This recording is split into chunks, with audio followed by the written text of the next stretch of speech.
మహారాణి పారాణి పాదాలకే నాడు మన్నునంత నీయక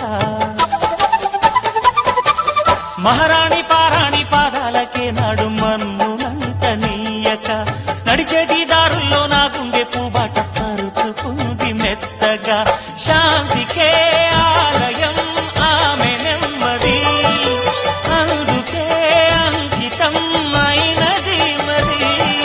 సుకుమారమే ఆమె చెలికత్తె కాబోలు సుగుణాలకే ఆమె తలకట్టు కాబోలు చెలియ చలువ చెలిమి కొరకు ఆయువే ఆశగా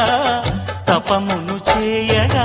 ఏ స్వప్నలోకాల సౌందర్య రాశి నా ముందుకొచ్చింది కనువిందు చేసి ఏ నీలి మేఘాల సౌధాలు విడిచి ఈ నేల నడిచింది ఆ మెరుపు వచ్చి